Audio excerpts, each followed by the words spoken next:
During the next 3 months, some 200 more men would die in what would come to be known as bleeding cancer. August 25th, 1856. We are in the midst of war of the most bloody kind, a war of extermination. Freedom and slavery are interlocked in deadly embrace, and death is certain for one or the other party. The crisis is just before us, and only God knoweth where it will end. Julia Louisa Lovejoy. Incredible. It's unbelievable. I've been over the last year, I've been to 3 different funerals. And I don't know. We are gathered here to build up the kingdom of God, to make the wilderness blossom as the rose, and fill these mountains with cities. My soul feels hallelujah. It exalts in God that He has planted this people in a place that is not desired by the wicked. Bring them in. It had been 10 years since Brigham Young led his Latter-day Saints west, and while the rest of the country wrestled with the question of slavery, he continued to build his Mormon kingdom in the deserts of Utah. Salt Lake City, with nearly 10,000 residents, was now the second largest city west of Missouri, eclipsed only by San Francisco. New colonies stretched for 300 miles along the Wasatch Mountains. The Mormons printed their own currency, drove federal officials out of Utah, and publicly announced that polygamy, plural marriage, was part of church doctrine. Polygamy was mostly meant for important Mormon leaders. Brigham Young himself had 27 wives. Young's chief lieutenant, Heber Kimball, had 43. Most polygamists had no more than 2 wives, and 4 out of 5 Mormon men had just 1. Still, practice turned many Americans against them.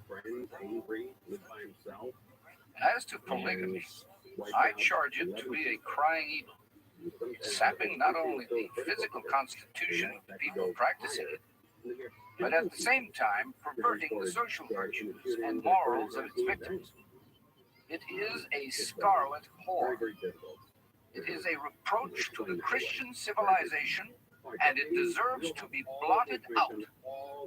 Congressman John A. McClernand, Illinois. In the election of 1856, the brand new Republican Party ran on a platform opposed to what they called the twin relics of barbarism, slavery and polygamy. The Republicans lost, but the issues would not go away. Mr. President, I believe that we can supersede the Negro mania with the almost universal excitement of an anti-Mormon crusade. When the pipings of abolitionism will hardly be heard amidst the thunders of the storm we shall raise. Robert Tyler. Democrats, James Buchanan won the encampment a few times in our history. He sent an army out against citizens of the United States. In the summer of 1857, 2,500 troops headed toward Utah to reassert federal control. At the same time, the army slowly made its way west. A lone wagon train entered the southern part of Mormon territory. They were settlers mostly, families traveling with small children on their way to California and a better life. But riding with them were a band of men who called themselves the Missouri Wildcats. They were bent on causing trouble for the Latter-day Saints. They swore and boasted openly. They had 2 bulls, which they called one Heber and the other Brigham, and whipped them through every town, yelling and singing and blaspheming oaths that would make your hair stand on end. John D. On September 7, 1857, the wagons reached a grassy area called Mountain Meadows. There, some 200 Paiute warriors, encouraged by the Mormons, attacked. The immigrants drove them back. The Indians settled in for a siege, then asked the Mormons to join them in destroying the common enemy. Elders sent a message to Salt Lake City, asking Brigham Young what they should do. Young sent a courier back with orders to let the wagons go. But before the message arrived, the Mormons at Mountain Meadows resolved to wipe out the wagon train and blame it on the Paiutes. One of the men ordered to lead the fighting was John D. Lee, a Mormon so loyal that Brigham Young himself had adopted him as a spiritual son. Lee was used to following church orders. He was, as he said, as clay in the hands of the potter when it came to carrying out the wishes of his elders. But even he was stunned at what he was now being asked to do. The orders said to decoy the immigrants from their position and kill all of them could talk. 4,000 characters. His order was in writing. I read it and dropped it on the They table. didn't shoot Johnson at the store. They Mickey Mouse by walking the store both I bowed myself in prayer. God, and my tortured soul was wrung from my body by pain and suffering. If I had then had 1,000 worlds to command, I would have given them freely to save that company from death. Orders. Smile. On the morning of September 11th, he rode out to the besieged wagon train under a flag of truce. John D. Lee and some others Oh came my to me God. and said, I would watch throw this. down It's your interesting. We've got the Indians in They're the not. They're not. You come out with Everything's this. really accurate. He said. And they were reluctant to do it, but they finally did. And as they marched out, the order was given, do your duty. The Mormons opened fire, each man assigned to shoot the immigrant walking next to him. Lee's task was to kill the sick and wounded riding in a wagon in front of the others. Then the Paiutes swept in and finished off the rest.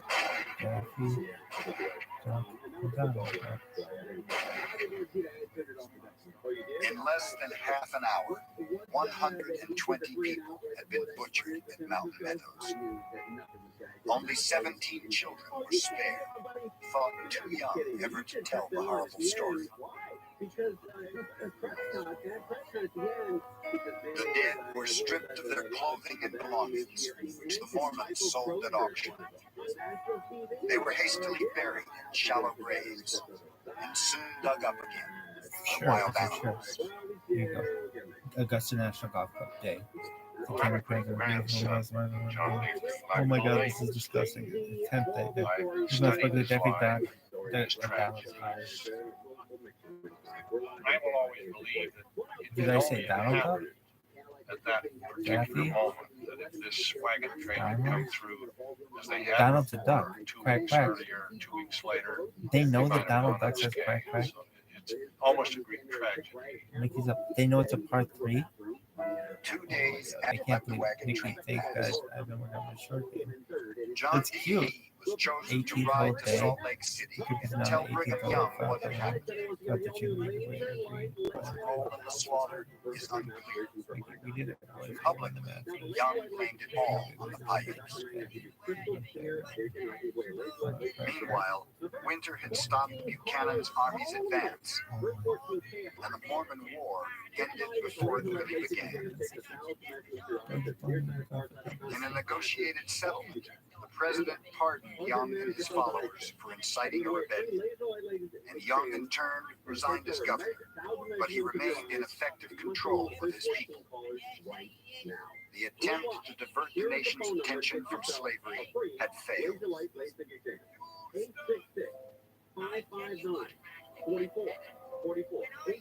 4 years later, Brigham Young stopped at Mountain Meadows. Federal troops, outraged at the massacre, had erected a makeshift monument to those who had been murdered. On it were the words, "Vengeance is mine, saith the Lord, and I will repay." Young gazed at it for a time, then ordered the monument torn down. "Vengeance is mine," he muttered, "and I have taken away." If you see this wreck, you can always give us an update. Count to 50 keyword KFI traffic. Santa Monica, Mike O'Brien, KFIN style. Mexicans. It would appear that justice had fled from this world, leaving you to the caprice of your oppressors, who have become each day more furious toward you. My part is taken. The voice of revelation whispers that the Lord will enable me, with powerful army, to fight against our enemies. One Cortina.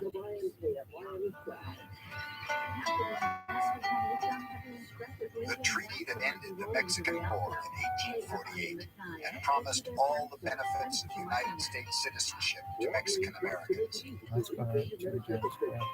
But as Civil War neared, the federal government proved unable or unwilling to keep its promises. In California, New Mexico, and Texas, many Mexican Americans were denied the right to vote, lost their lands in court, and often found themselves persecuted rather than protected by officers of the law. She's asking Nikki.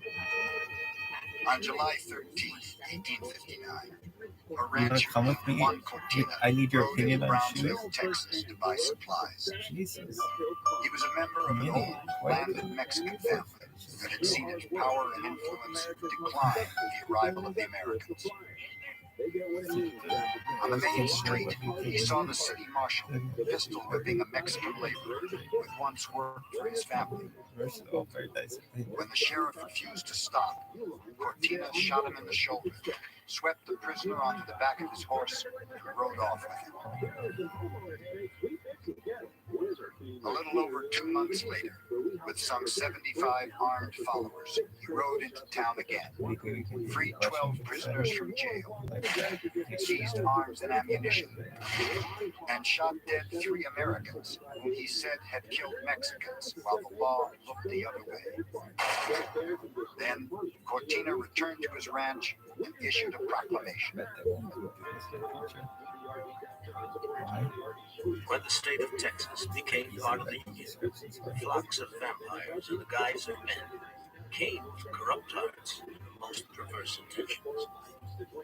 Is that how they're met? Because your industry excited their vile avarice, many of you Mexicans have been robbed of your property, incarcerated, murdered, and hunted like wild beasts.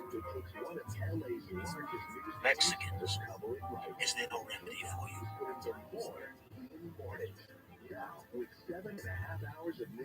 For several months, despite constant pursuit by American settlers and Mexican National Guardsmen, Cortina and his men held out to the lower Rio Grande Valley. Sympathetic Mexicans on both sides of the border secretly provided them with food and supplies.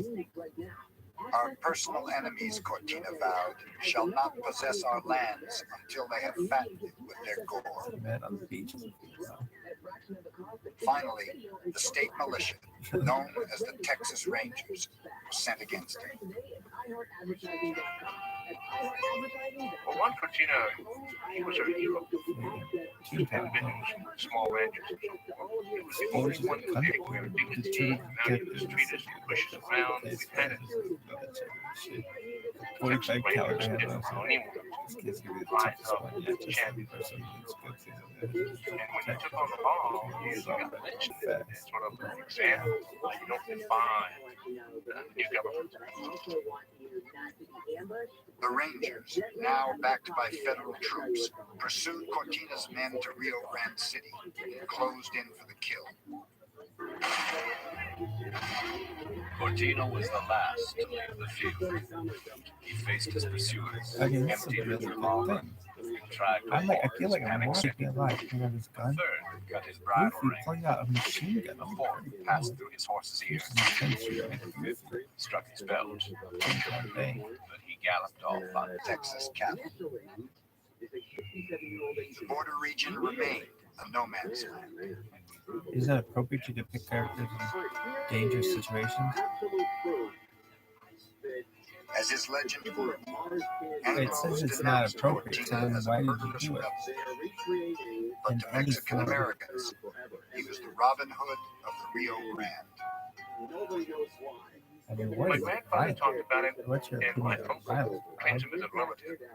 And When I you was do sort the of struck by machine that. gun, Through every family, he was part of us in one way or another. Lord, His legend was passed on. I had a goofy His hat life when I was in lives on. California.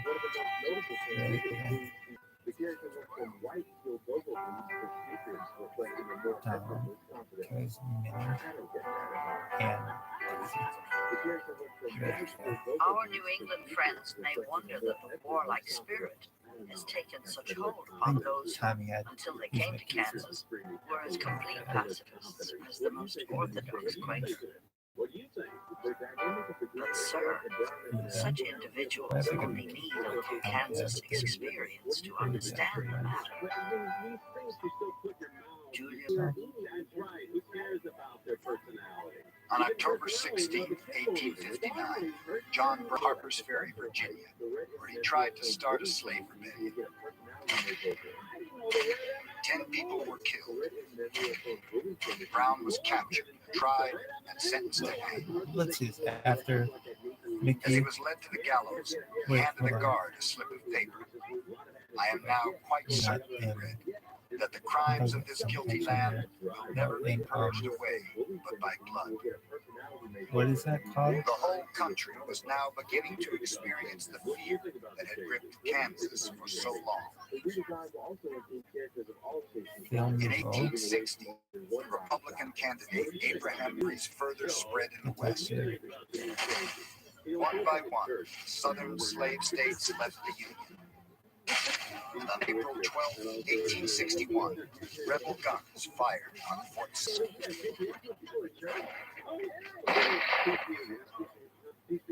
July 15, 1861. Wash day in camp. We went to Dempsey's ranch after 2 cows and borrowed a small fragment of a newspaper that Tobin and Jackson brought from Fort Owen on the Bitterroot. Bad news for the States. The North and South are fighting. In Colorado, regiments of Union volunteers were recruited to protect the rich mining districts from the Confederates.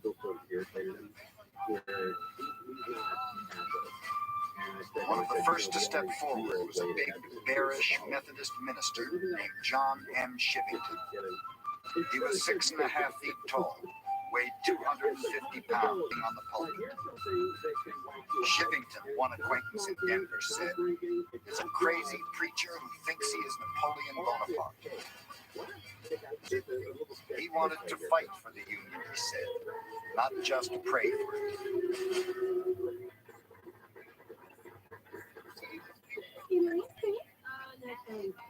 Meanwhile, in January of 1862, a confident rebel army of 3,500 soldiers had marched west out of Texas into New Mexico, where it defeated Union forces at Valverde, seized Albuquerque, plundered Santa Fe, and moved north toward Colorado. Their plan was to capture Denver and the Rocky Mountain gold fields, then sweep all the way west to take California, its mother lode of mineral wealth. Their motto was on to San Francisco, but they hadn't counted on Shivington. Here's this army of Texans thinking they can live off the land. and they moved through New Mexico territory, winning their battles, and they get up there to northern New Mexico, and they have no idea that there's another army coming at them. Shivington was now a major with the 1st Colorado Volunteers, hard-drinking miners, eager for a fight. They had marched 40 miles a day through ice and snow and freezing winds to stop the Texans. They met in a place called Apache Canyon. Shivington sent some of his men scurrying up the canyon sides. They were up on the walls on both, one Confederate remembered, shooting us down like sheep. Then Shivington himself led the charge. Major Shivington, his orders, commanding presence, dressed in full regimentals, he was a conspicuous mark for the Texan sharpshooters. But as if possessed of a charmed life, he galloped unhurt through the storm of bullets. Bando J. Hollister. The rebels fell back.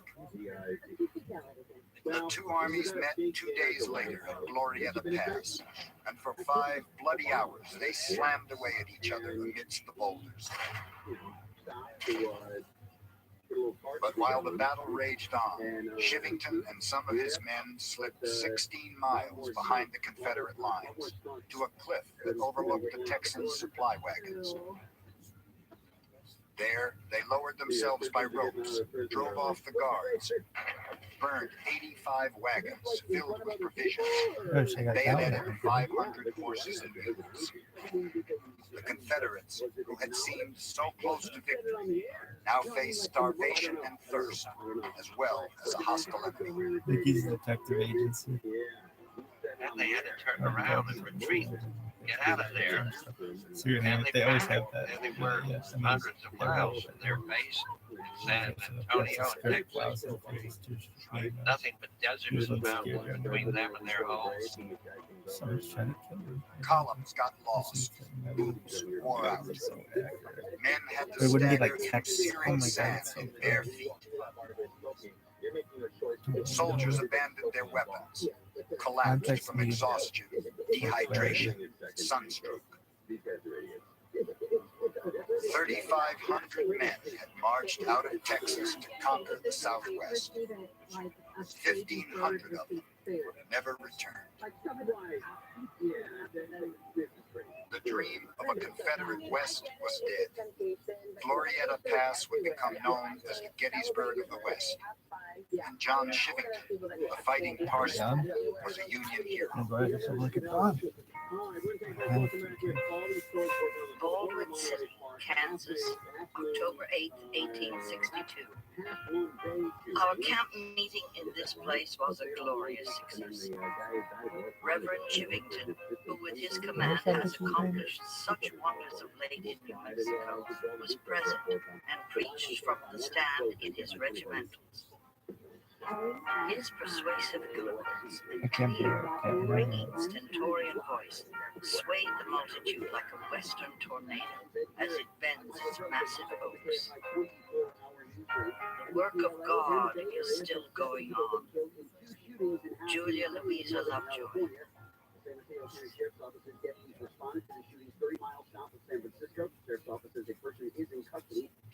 The federal government really didn't have much of a grasp or control of the West before the Civil War. Once the war started, they were concentrating on all those battles in the East. Whatever they lost it entirely. The Civil War does create more of a vacuum in the West. And the result is there's going to be far more violence. It's going to be far harder to mediate things. Things are going to be much more out of control in the 1860s than they ever would have been otherwise.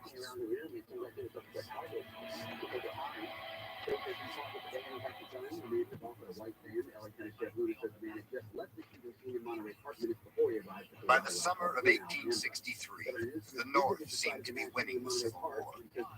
Robert E. Lee's advance into Pennsylvania had been stopped at Gettysburg, and Ulysses S. Grant had split the Confederacy in two by taking the Mississippi River town of Vicksburg. Yet for all the fighting back east, there had been few civilian casualties. In the West, it was a very different war. Guerrilla parties are making dreadful slaughter upon the Union men in Missouri, stealing and destroying their property. The entire route across the state bears the marks of the ravages of war. Anarchy reigns in Missouri. Julia Louisa Lovejoy. In Kansas and Missouri, both sides waged relentless guerrilla warfare on innocent civilians as well as rival armies. Union forces were led by James H. Lane. He did his best to do just that. Haunting. Confederate guerrillas responded in kind. Their most celebrated leader was a former school teacher from Ohio with limitless enthusiasm for looting and killing, named William Quantrell. Union farmers, he warned, should not bother to plant crops. They would not live to harvest them. And he swore he would burn Jim Lane at the stake. And of course, if you're a guerrilla fighter and you fight under the flag of the Confederacy, they impart to you legitimacy. From the Union point of view, these were sheer criminals. Known as Bloody Bill Anderson. He wore a necklace of Yankee scalps at the battle, laughed as unarmed prisoners were gunned down, then ordered his men to mutilate their corpses. "I will kill you," he wrote to the readers of one anti-slavery newspaper. "I will hunt you down like wolves and murder you." We'll take a look at the 5 freeway. One of the biggest decisions you'll ever have to make is selecting a senior living community for a parent or grandparent. On the morning of the road towards the anti-slavery stronghold of Lawrence, Kansas, home of Jim Lane. With her husband serving in the Union Army, Julia Louisa Lovejoy and her children now lived in a little house just outside of town. At an early hour, Friday morning, I rushed out and I could then see every house this side of Lawrence with a volume of dense smoke arising from it. Their march of death. The raiders surrounded a downtown hotel. The guests hung a white sheet from the windows, were ordered out and robbed. The hotel was set afire. Quantrell, waving 2 of the 6 pistols he carried, rose in his stirrups and shouted, "Kill! Kill! Lawrence must be cleansed, and the only way to cleanse it is to kill." Then, while Quantrell demanded that the terrified staff of another hotel cook him a big breakfast, Anderson and his men began to carry out His life. They rested the pistol.